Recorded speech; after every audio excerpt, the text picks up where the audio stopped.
Hey all, I have a feeling this is going to be a big one. Welcome back to another episode of Car Topics Explained. Today, we're returning to the topic of the Need for Speed BMW M3 GTR. More specifically, what would it take to build your own replica? Are you ready?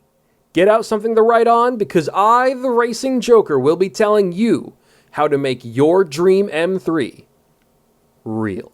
And before we start, yes, I am aware of the various replicas online that have already been done. And in case you misunderstand, I am not trying to say this guide is the only way to make an M3 GTR replica.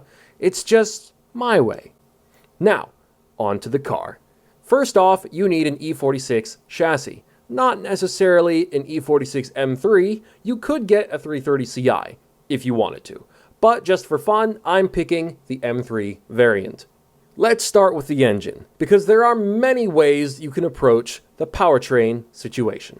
As you, hopefully, already know, the E46 M3 comes as standard with the S54B32, a naturally aspirated 3.2-liter inline-six, a stout little 330 horsepower engine. Even by leaving it naturally aspirated, it can push out over 340 wheel horsepower after a bit of tuning. You can equip it with fun mods such as a Carbonius CSL-style carbon fiber airbox or a 2M AutoWorks Velocity Stack kit. You could even supercharge it to make over 550 horsepower at the crank. Another benefit to using the S54 and not swapping it out is that you can head over to Scottsdale Motorsports and acquire an authentic BMW M3 American Le Mans Series race car side exhaust. And when I say authentic, I mean it.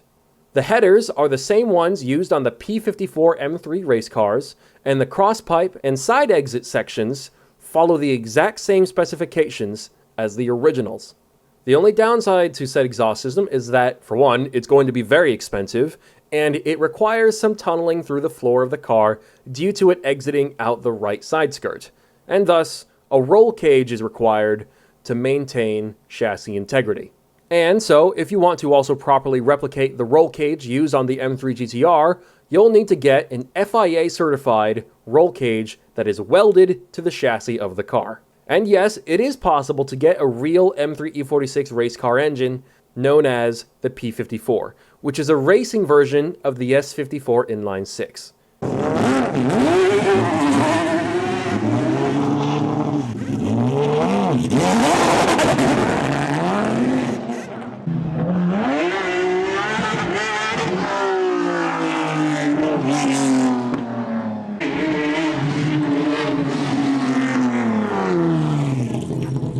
You can buy one from Scottsdale Motorsports, and it can cost anywhere from $37,000 US all the way up to $80,000 US, depending on what's included.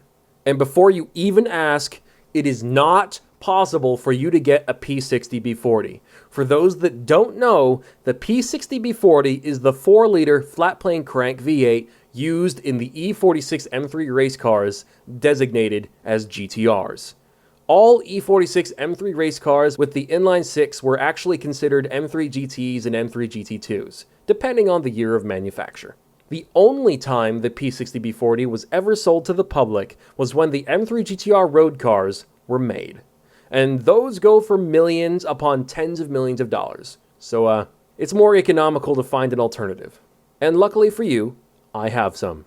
So, if you don't want to use the S54 or even the P54, whether it's naturally aspirated, supercharged, or turbocharged, there are other BMW engines that are acceptable alternatives. Let's begin with the most economical choice, the street-legal S65B40, the 4-liter V8 used in the M3, E90, E92, E93 road cars. It starts out making 414 horsepower at the crank, and it sounds fantastic with its 8,500 RPM redline. These engines have been put into E46 M3s before, so there is a fount of knowledge to benefit from online, so you can study up before formulating a plan. I do warn you that, according to the people over at 2M AutoWorks, this engine swap can cost up to $30,000, which includes the cost of the engine itself.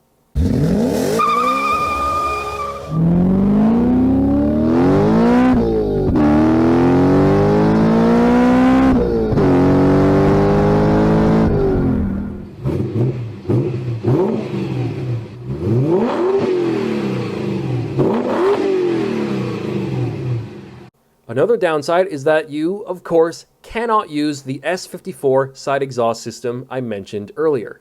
But have no fear, Scottsdale Motorsports can custom make you an identical side exhaust made to work with the S65.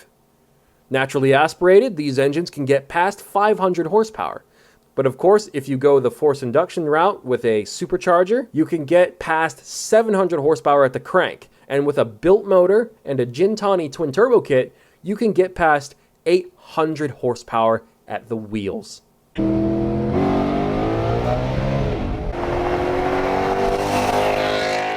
The only downside is that these engines come in a cross-plane crankshaft configuration, unlike the M3 GTR P60B40s, which are flat plane.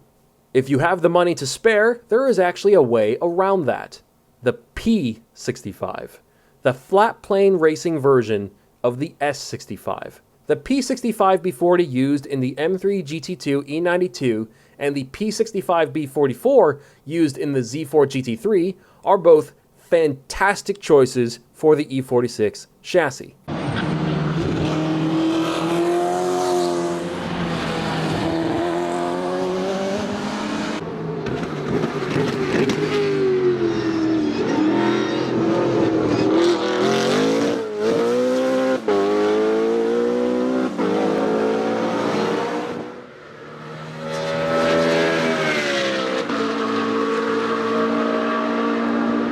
It is even a swap that has been done before at Scottsdale Motorsports. Big disclaimer, the P65 engines are insanely expensive. They can range from $50,000 US all the way up to $110,000 US, if all parts are included. And just like the P54 engine, the P65 can be purchased at scottsdalemotorsport.com. The only other engine worth noting is the S63, and the racing version, which is the P63.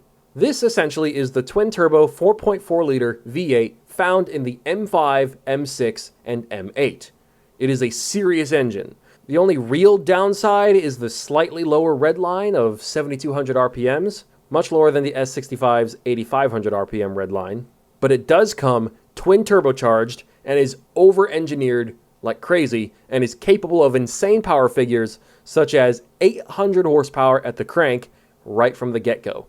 This is especially the case with the racing version, the P63. I guess another downside to picking the S63 over the S65 is that even the road-going version of this engine is more expensive. But anyways, like I said before, I hope you're keeping notes, because now that you've got your powertrain, exhaust system, and roll cage out of the way, let's briefly talk about the drivetrain, or more specifically, the transmission. We all remember the crazy whine of the M3 GTR from Need for Speed Most Wanted.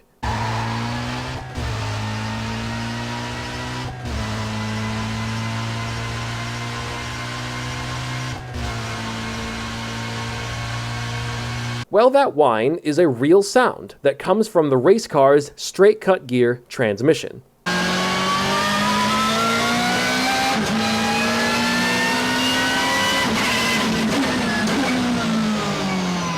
And luckily, regardless of the engine you choose, you can grab a racing transmission with straight cut gears from Hollinger for around $30,000. It comes with all the functionality and the sound, and some gearboxes, like the Hollinger RD6, have a torque rating of 650 pound-feet of torque, which is good to know, especially for forced induction configurations. Gearboxes like the RD6 come in two variants, an H pattern or a push-pull sequential setup. Both require a clutch for starting and stopping, but the sequential doesn't need the clutch for upshifts or downshifts. And as an added bonus, with the help of a standalone ECU, which is recommended for a build this extensive, and it also makes Hollinger gearboxes function more smoothly, you can make it so that during gear changes, you can cut the timing, but not the fuel, which puts unburnt fuel in the exhaust, and as a result, when it is ignited, you get a full-on gunshot sound and proper race car fire with every gear change.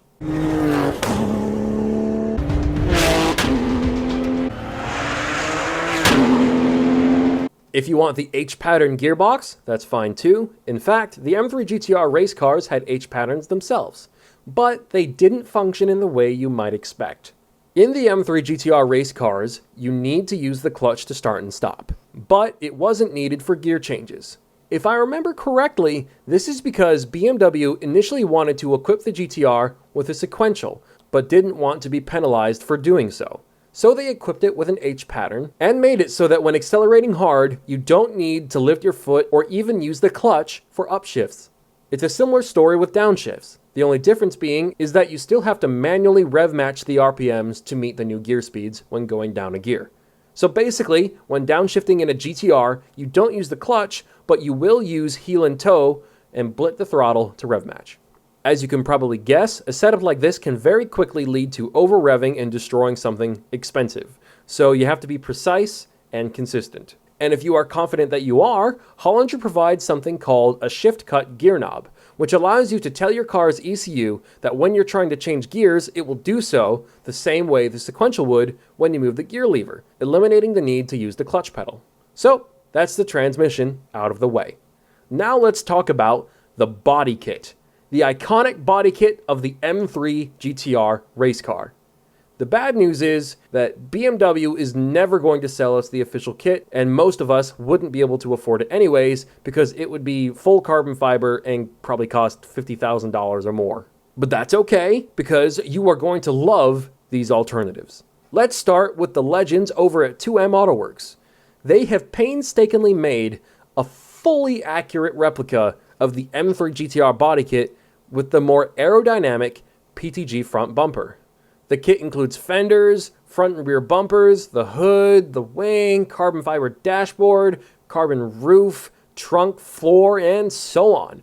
A full kit can set you back over $25,000 US, but it's worth every penny. The fenders look perfect, the rear bumper can be made with no holes for mufflers, since the GTR has a side exhaust. The AJ Hartman custom GTR wing looks fantastic. The hood vents are carbon fiber. It can be ordered with BBS wheels. The whole package is great.